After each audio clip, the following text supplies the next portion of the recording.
Hi everyone, कैसे हैं आप सब। तो ये हमारा तीसरा लेवल है। आई होप आपने काफ़ी कुछ सीख लिया होगा। ये हमारा तीसरा लेवल है एक्टिव एंड पैसिव वॉइस का।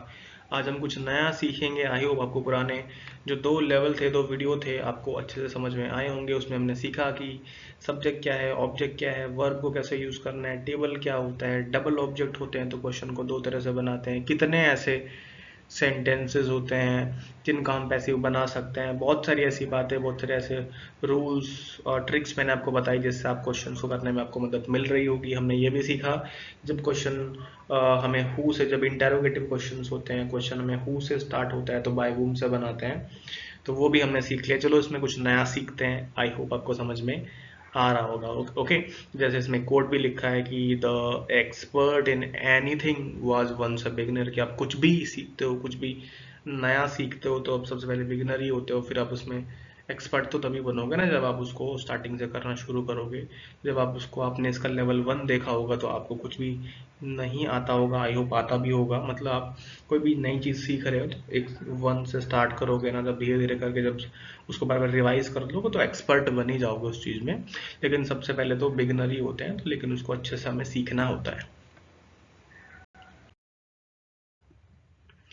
चलो तो इसको हम और अच्छे से सीखते हैं कि इसमें देखेंगे कि जो बाय प्रेपोजिशन होती है, जैसे मैंने आपको अक्सर बताया भी है कि हमेशा पैसिव बनाने में बाय प्रेपोजिशन का यूज़ हम करते हैं। लेकिन इसमें थोड़ा सा देखते हैं कि जब एजेंट हमारा अननोन होता है, राइट। तो जैसे कि इसमें क्वेश्चन दे रहा है, इसी सब चीज़ों को एक बार साइड में रखते हैं, क्वेश्चन को देखते हैं। Someone stole my wallet. तो जो टेबल है, अब तक आई होप आपको अब तक तो याद हो गई होगी, नहीं होगी तो एक बार अच्छे से कर लो उसको याद तभी।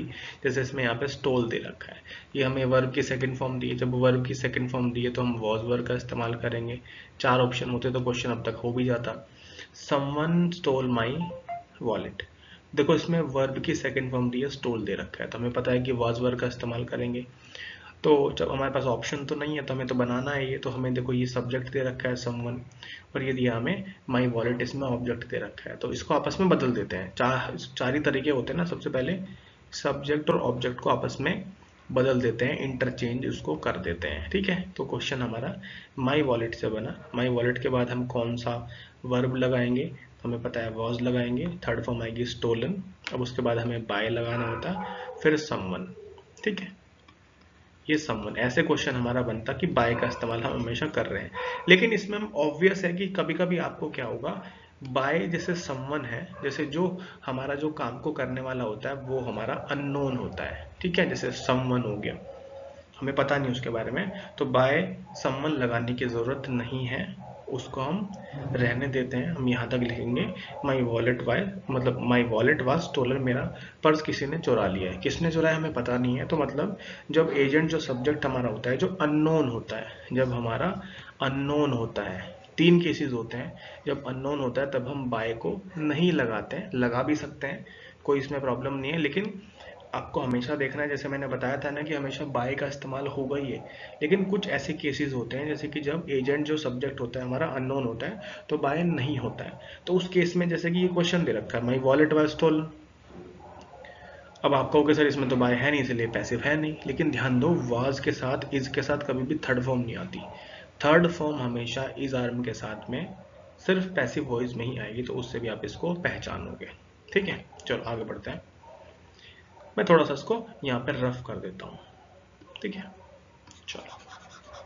अब सेकंड हमें क्या दिया है, कौन सा दूसरा ऐसा कौन सा केस है जिसमें हमें देखना है एजेंट इज अनइम्पोर्टेंट और अप्लाइड। जैसे कि the police arrested the criminal, तो हमें पता है कि पुलिस ही क्रिमिनल को पकड़ती है, उसका काम ही यही है। तो राइट, तो द क्रिमिनल जो जैसे कि इसमें अरेस्टेड दिया है तो ये हमें कौन सी फॉर्म दी है, ये हमें सेकंड फॉर्म दी है। तो हमें पता है जब वर्ब की सेकंड फॉर्म दी है तो वॉज वर्ब का इस्तेमाल करेंगे, वॉज का इस्तेमाल करेंगे या वर्ब का इस्तेमाल करेंगे। उसमें क्रिमिनल दिया है तो भाई क्रिमिनल को सबसे पहले लिखेंगे। फिर इसमें वाज वर्ब में से क्या आएगा, सिंगुलर है तो इसमें वाज का इस्तेमाल किया, थर्ड फॉर्म लगाएंगे, अरेस्टेड आ गया। बाय पुलिस लिखने की ज़रूरत नहीं है। पहला केस ये जब हमें अननोन हो, जब हमें पता ना हो किसने कोई काम किया है, तब हम बाय को बाय, और हमें सब्जेक्ट लगाने की ज़रूरत नहीं होती, जिस मतलब ऑब्जेक्ट जो सब्जेक्ट था उसको ऑब्जेक्ट बना रहे हैं तो लिखने की जरूरत नहीं होती है। लेकिन ऐसी इसी तरह से जब अनइम्पोर्टेंट होता है, जब हमें ऑब्वियस होता है कि ठीक है पुलिस ने ही पकड़ा होगा, द क्रिमिनल वाज अरेस्टेड, लेकिन कोई भी पकड़ सकता है, लेकिन यहाँ पर बात हो रही है कि क्रिमिनल को पकड़ने का काम पुलिस का है, तो क्रिमिनल वाज अरेस्टेड। ऑब्वियसली जैसे इसमें लिखा है, it is obvious that the police perform the action, police ने वो काम किया है। लिख दोगे तो कोई प्रॉब्लम नहीं है, लेकिन अगर एग्जाम में जैसे ये लिखा है द क्रिमिनल was arrested और आपसे पूछा कि ये बताओ एक्टिव है या पैसिव है, आप कभी ये लगा लो कि इसमें बाय तो दे नहीं रखा है इसलिए एक्टिव ही होगा, नहीं। आप देखो जो वाजवर या फिर इज आर एम के साथ थर्ड फॉर्म दिया, रेस्टेड दे रखा है, थर्ड फॉर्म कैसे इस्तेमाल हो जाएगी, हमेशा पैसिव वॉइस में ही किसी भी हेल्पिंग वर्ब के साथ, किसी भी नहीं, हैज के साथ तो थर्ड फॉर्म ही आती है। इज आर एम के साथ या फिर वॉज वर्ब के साथ थर्ड फॉर्म तभी आएगी जब पैसिव वॉइस होगा, ठीक है। तो एक केस तो हुआ जब जो सब्जेक्ट होता है, जो एजेंट होता है हमारा वो अननोन होता है, या फिर दूसरा जब नॉट इम्पोर्टेंट मतलब ऑब्वियस होता है, ठीक है। तीसरा the agent is obvious implied, वो भी जरा एक बार देख लेते हैं। चलो इसको मैं यहाँ से थोड़ा सा रफ भी करूंगा ताकि और अच्छे से समझ में आपको आ जाए, ठीक है। इसको यहाँ से रफ कर,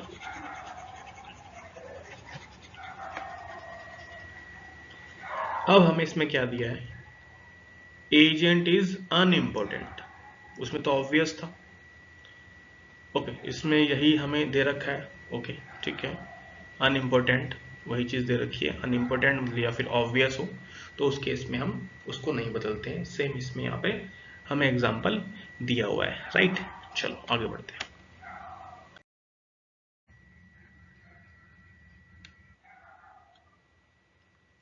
अब हम सीखेंगे, राइट, अब हम सीखेंगे तीन मतलब केसेस देखेंगे इसमें हम इम्परेटिव सेंटेंसेस को ध्यान से समझना। भाई इम्परेटिव जैसे कि हमने हमारे जो सेंटेंसेस होते हैं वो कई तरह के होते हैं, जैसे अफर्मेटिव सेंटेंसेस होता है, इंटरोगेटिव होता है, इम्परेटिव सेंटेंसेस होते हैं, एक्सक्लेमेटरी सेंटेंसेस होते हैं। इम्परेटिव सेंटेंसेस बहुत छोटे सेंटेंस होते हैं, उसमें तो कमांड देता है, कोई किसी को रिक्वेस्ट करता है, प्लीज दिया होता है, एडवाइस होती है, उसमें इंस्ट्रक्शंस दिए होते हैं। जैसे एक एग्जांपल देखो यहाँ पर, जैसे ओपन द डोर, एक्टिव और पैसिव, इसमें कहीं भी जैसे कि इसमें ओपन द डोर लिखा है, क्या दिया है, open the door, open the door, write a letter, help me, finish the work, clean the room. इसमें हमेशा जो आप बनाओगे लेट से बनाओगे, जैसे ओपन द डोर है, open the door, let the the door B ओपन, एक तो हमेशा थर्ड फॉर्म का इस्तेमाल करते हैं। बाय यू उसमें छुपा होता है, ठीक है, तो बाय वू नहीं लिखोगे तब भी चल जाएगा। Let the door be open, जैसे इसमें ना ओपन द डोर, तो कैसे लिखोगे, लेट दी, लेट से शुरू करोगे, लेट दी डोर, ये इसको लिखोगे ना, ये लेट दी डोर बी का आपको इस्तेमाल करना है, open. It is usually start with a verb and often has an implied subject you which is understood but not explicit stated, मतलब वो उसमें छुपा होता है कि वो किसको बोल रहा है, ओपन द गेट मतलब वो आपको ही बोल रहा है, यू ओपन द डोर, ठीक है, आप गेट को खोल दो, तो फिर वो बाय यू उसमें छुपा होता है, ठीक है। तो आपको आपको समझ में आया, ठीक है।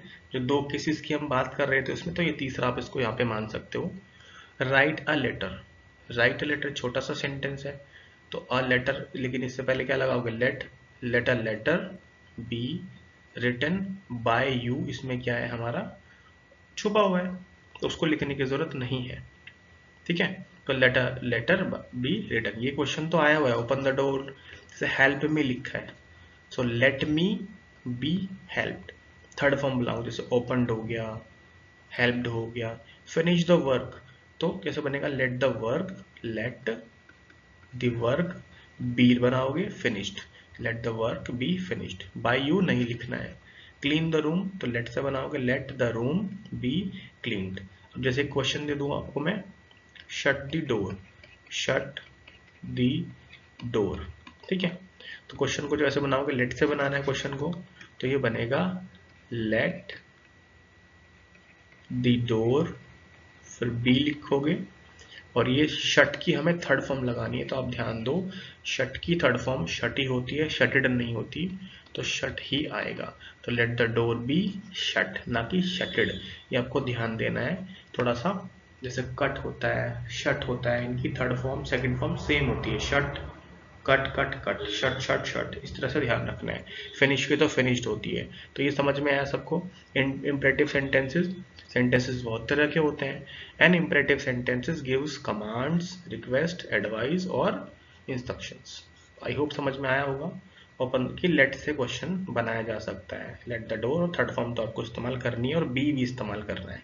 ठीक है, जैसे लेट द डोर, ये क्वेश्चन अच्छा था क्योंकि इसमें जो वर्ब है तीनों फॉर्म एक ही थी। अब इसका दूसरा पार्ट देख लेते हैं। इम्परेटिव का ही अलग अलग रूप देखते हैं। जैसे इसमें ध्यान से समझो, इम्परेटिव्स विद डू नोट। जब नेगेटिव हमें इम्परेटिव दे रखो, जब हमें नेगेटिव दे रखो भाई, अभी तो हमने ये सीखा था ना, open the door, write a letter, help me, finish the work, ये हमारा पहला पार्ट था। तीन में से ये हमारा पहला था जो आप यहाँ पे देख पा रहे हैं कि let the door B open, let a letter be written, let me be helped, let the work be finished, let the room be cleaned, और एक कौन सा बताया था, shut the door, shut the door. तो उसका क्या बनेगा, let the door be shut. ठीक है। अब जैसे यहाँ पर जो सेकंड केस है हमारा, डू नॉट दे रखा, मतलब ये हमें नेगेटिव इम्परेटिव दे रखे हैं, तो उसकी जैसे दिया है do not close the window. अब क्लोज द विंडो का तो कैसे बनता, अगर मैं कहूँ क्लोज द विंडो का कैसे बनता, ये बनता हमारा let the window be closed, ऐसे बनता अगर ऐसे क्वेश्चन दिया होता हमें। लेकिन इसमें दिया है do not close the window, तो बनेगा लेट द विंडो, बिल्कुल सेम था। नॉट बी, सिर्फ नॉट का इस्तेमाल यहाँ पे आपको करना है, सिर्फ नॉट। जैसे वही था ना क्वेश्चन, जैसे कि do not open the door, do not open the door, तो सिर्फ हमें आंसर में यहाँ पे लिखता है let the door not be open, सिर्फ नोट आपको बी से पहले लगाना है। जैसे कि do not disturb him, do not disturb him, let से तो बनेगा ही हिम लेट हिम। अगर इसमें डू नॉट ना होता इस तरह से, तो फिर इसमें बी आता, लेकिन इसमें डू नॉट दे रखा है, तो let him not be disturb, third form का इस्तेमाल आपको करना ही करना है। ठीक है, बात समझ में आ गई। ओके, चलो आगे बढ़ते हैं। मतलब सिर्फ दोनों में क्या फर्क था, बी से पहले नोट लगा दो जब नेगेटिव होगा, वरना तो सेम होगा, लेट का इस्तेमाल करना है। फिर इसमें हमें जैसे ओपन द डोर है तो द डोर आ जाएगा, लेटर है तो लेटर आ जाएगा, फिर बी और थर्ड फॉर्म का इस्तेमाल आपको करना है। तीसरा केस समझते हैं, जैसे इसमें प्लीज दिया होगा, जैसे कि imperatives with please. तो when please is used in an imperative to make a polite request, the word please is carried over the passive form. जैसे इसमें दिया है, क्वेश्चन दिया है, please bring me a glass of water, please bring me a glass of water, तो ये भी हमारा imperative sentence हमें इसमें दे रखा है। इसको कैसे बनाएंगे, let से ही बनेगा, let a glass of water, पूरा का पूरा बन जाएगा ग्लास ऑफ वाटर, फिर बी इस्तेमाल करेंगे, ब्रॉट टू मी प्लीज, लिखना ही लिखना है, ब्रॉट टू मी। एक और समझिए, please finish the report. So let से प्लीज तो इस्तेमाल करना ही है, so लेट से शुरू करेंगे, let the report be finished, बिल्कुल सेम था। और इसमें प्लीज बस आखिरी में इसको लिख दो। जैसे कि प्लीज अगर मैं कहूँ, एक क्वेश्चन दिया है, प्लीज ओपन दी डोर, तो अगर इसमें प्लीज ना हो तो क्वेश्चन कैसे बन रहा था, let the door be open, ऐसे लिख रहा था। प्लीज लिखा है तो बस लास्ट में प्लीज लिख दोगे, let the door be open please, ये आपको इस तरह से लिखना है। आई होप समझ में आ रहा होगा। कुछ एक्सेप्शन समझते हैं, अब इसमें आगे बढ़ते हैं। आई होप चीजें समझ में आ रही होंगी कि भाई जो बाय है वो कब हम लगाते नहीं हैं। तो मैंने बताया जब कोई चीज ऑब्वियस होती है, ठीक है, या फिर कोई अननोन होती है, तब हम बाय को नहीं लगाते हैं। या फिर उसके बाद हमने इंपरेटिव सेंटेंस सीखा कि इंपरेटिव सेंटेंसेस को कैसे बनाया जाता है। अब यहाँ पे समझो exceptions in active and passive voice, वो कैसे, use preposition at instead of by, कैसे कि हर बार हर सेंटेंसेस में बाय नहीं हमें लगाना है आंख बंद करके। कुछ ऐसे वर्ब होते हैं, कुछ ऐसे वर्ब होते हैं जिसके बाद में फिक्स प्रेपोजिशन लगती है, जिसको फ्रेजल वर्ब हम बोलते हैं। वो कौन कौन से होते हैं? जैसे अगर हम समझें कि बाय के अलावा एट का यूज भी होता है, विद का यूज भी होता है, टू का यूज भी होता है, तो बस हमें वो वर्ब याद करनी है। उन वर्ब के आते ही, जैसे मैं कहूँ, जैसे हमारा एक नोन थर्ड फॉर्म है, वैसे तो ये हमारी V3 है, किसकी है? न्यू की, जानने की, ये हमारी थर्ड फॉर्म है। ठीक है, तो इसके बाद में हम टू का इस्तेमाल करते हैं, बाय का यूज नहीं करते हैं। उसी तरह से क्वेश्चन को देख लेते हैं। इसमें आपको समझना है कि वर्ब याद करनी है, वर्ब के आते ही बाय यूज नहीं करोगे, स्पेसिफिक कुछ हमारी वर्ब होंगी तब। जैसे इसको समझो, यहाँ पर मैं इसको सबसे पहले रफ करूंगा इसको, ताकि अच्छे से समझ में आ जाए आपको। ठीक है, चलिए अब समझते हैं इसको। जैसे इसमें क्या कहा गया है, use preposition at instead of by, कि भाई बाय की जगह एट का इस्तेमाल करना है। कब? जब क्वेश्चन में आपको surprise, annoyed, shocked, alarm, disappoint, displease, distressed, astonished, laughed दे रखा हो। ये तो आपने देखा भी है ये क्वेश्चन में। इसके बाद में एट का इस्तेमाल करना ही है। तो इन वर्ब के आते ही, मेन वर्ब के आते ही आप किसका इस्तेमाल करोगे? एट का आपको इस्तेमाल करना। भाई ये तो याद करना पड़ेगा, क्योंकि ये लेवल हमारा, मतलब लेवल 2 के बाद के क्वेश्चंस हमारे हैं, लेवल 3 के क्वेश्चंस हैं। ठीक है, आप जैसे कि यूज प्रेपोजिशन टू, टू का इस्तेमाल कब करोगे? जब हमारा मैरिड, नोन और ऑब्लाइज आएगा। ये तो काफी अच्छा क्वेश्चन है, इसको स्टार मार्क कर लो, नोन के आते ही। ठीक है, जैसे यूज प्रेपोजिशन विद, बाय की जगह विद का भी इस्तेमाल करोगे जब क्वेश्चन में हमें, मतलब हम विद भी इस्तेमाल करते हैं। ठीक है, और चलो इसमें मैं आपको एक क्वेश्चन देता हूं कि use preposition with instead of by कब? कुछ ऐसे वर्ब होते हैं, पता है तो बताओ। ठीक है, इसमें कुछ मिसिंग है। Number 4, use preposition in instead of by for the sentences with interested, consisted, observe और कंटेन्ड। उसके साथ में इन का इस्तेमाल करेंगे, बाय का इस्तेमाल नहीं किया जाएगा।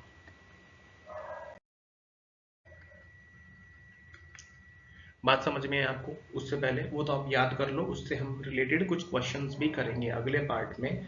जब इसका टेस्ट होगा तब मैं आपको कुछ क्वेश्चंस ऐसे कराऊंगा जिसमें भाई विद का इस्तेमाल करेंगे, टू का इस्तेमाल करेंगे। ठीक है, वैसे ये क्वेश्चन हमारे बड़े आसान क्वेश्चंस हैं, लेवल 1 के क्वेश्चंस हैं। ठीक है, इसको एक बार देख लेते हैं। 4 ऑप्शन आपको दिए होंगे, थोड़ा सा वार्म अप क्वेश्चंस हो जाएंगे। जैसे यहाँ पर हम समझे इंटरोगेटिव क्वेश्चन दिए, डिड दे रखा है।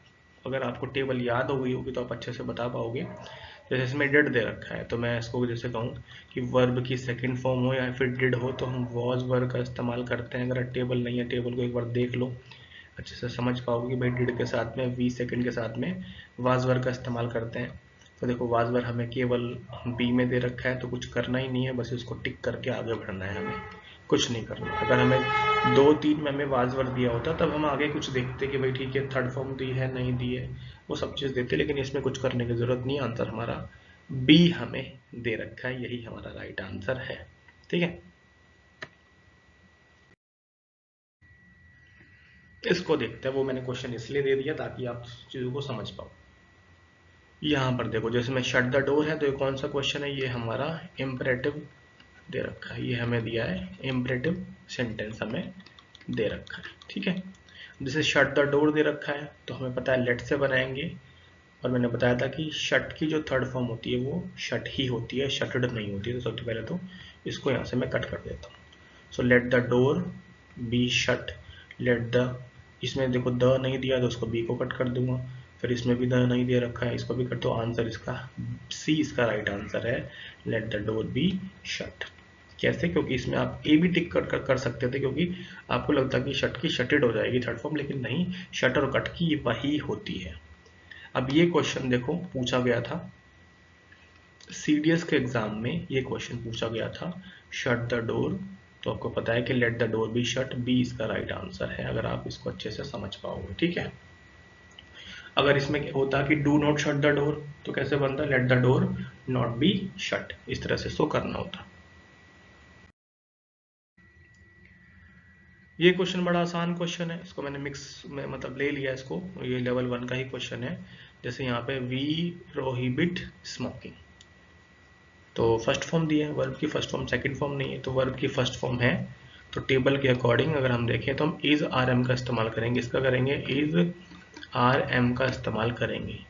तो इज आर एम का इस्तेमाल करेंगे तो हमें इज और ये आंसर हमारे हो सकते हैं, तो बी और डी में इसमें से कट कर दूंगा, ठीक है। थोड़ा और एलिमिनेट करते हैं, ये भाई जब हम बीइंग तो हम तब इस्तेमाल करते हैं ना जब हमें इज आर एम दे रखा हो क्वेश्चन में, एक्टिव में। इसका मतलब इसका आंसर हमारा सी, इसका हमारा राइट आंसर है। स्मोकिंग इज प्रोहिबिटेड, मतलब इसमें थर्ड फॉर्म का इस्तेमाल करेंगे। यहाँ थोड़ा अच्छा क्वेश्चन है, यहाँ थोड़ा अच्छा क्वेश्चन है, ध्यान से समझ लो। जब भी क्वेश्चन में कभी भी टू दिया हो, जब भी क्वेश्चन में कभी भी आपको टू दे रखा हो, टू दिया हो कभी भी, इज टू, आर टू, जैसे इसके बाद टू दे रखा हो, आर टू, हैज टू, तो बस टू के बाद में बी का इस्तेमाल आपको करना है। थर्ड फॉर्म तो हमेशा आएगी आएगी, वाटर्ड वाटर्ड सब में इस्तेमाल कर रखा है, टू के साथ में बी लगाना है। जैसे टू बी देखोगे कहाँ पे है, किसी में भी टू बी नहीं है, ए ही इसका राइट आंसर है। ध्यान रखना, जब भी कभी आपको किसी भी हेल्पिंग वर्ब के साथ में या फिर कहीं भी आपको टू मिलता है तो टू के बाद में बी इस्तेमाल करना ही करना है। It is time for the plants to be watered, तो बी का इस्तेमाल करना ही करना है आपको। ये कुछ स्पेशल केसेस है, लेवल 3 है तो इसलिए बता रहा हूँ, कुछ एक्स्ट्रा क्वेश्चंस है, ठीक है।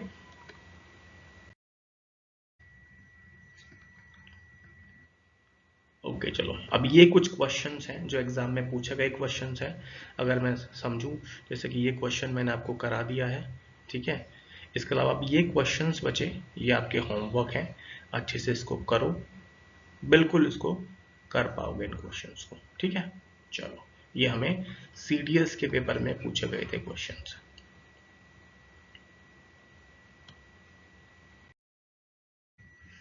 ओके, आई होप आपको हमने 3 लेवल करे हैं इसको, लेवल 1, लेवल 2, लेवल 3, ठीक है। काफ़ी सारी चीज़ें हमने सीखी हैं, बेसिक चीज़ें सीखी भाई। एक्टिव क्या होता है, पैसिव क्या होता है, टेबल क्या होती है, डबल ऑब्जेक्ट इम्परेटिव सेंटेंस देख लिया, बाय कब हम इस्तेमाल नहीं करते हैं, बाय के प्लेस पर एट कब इस्तेमाल करते हैं, और इसके अलावा कुछ अदर प्रेपोजिशंस कब इस्तेमाल करते हैं, एलिमिनेशन मेथड क्या होता है, बहुत सारी चीज़ें हमने अच्छे से सीख लिया, आई होप समझ में आई होगी। अब इसके कुछ हम प्रैक्टिस क्वेश्चन, जैसे कि इसका मैं एक प्लेलिस्ट बना दूंगा हर चैप्टर की, जैसे एक्टिव पैसिव में 2-3 पार्ट हैं, बेसिक चीज़ें, इसको लेवल 1 लेवल 2 एक बार देख लो, उसके बाद फिर इसमें प्रैक्टिस सेट होंगे, मतलब मिक्स क्वेश्चंस होंगे ताकि इसकी प्रैक्टिस कर पाओ। तो उसका मैं प्लेलिस्ट बनाऊंगा, तो उसको अच्छे से देख लो, उसके बाद 3-4-5 एग्जाम तक इसमें काफ़ी सारे क्वेश्चन इसमें ऐड करता जाऊंगा टाइम टू टाइम, ठीक है। तो आई होप समझ में आया होगा, ये हमारा एक्टिव एंड पैसिव वॉइस था। आप सजेस्ट कर सकते हो कि कौन सा चैप्टर है जो आपको पढ़ना है। काफ़ी सारे चैप्टर्स होते हैं ग्रामर के अंदर, लेकिन इसके अलावा लर्निंग पार्ट भी होता है सीखने वाला, जैसे वोकैब होती है, इडियम्स होता है, वन वर्ड्स होते हैं। इसके अलावा हमारा रीडिंग का पार्ट होता है, कॉम्प्रिहेंशन, क्लोज टेस्ट। ओके, चलो मिलते हैं आपसे अगली क्लास में। Thank you for watching this.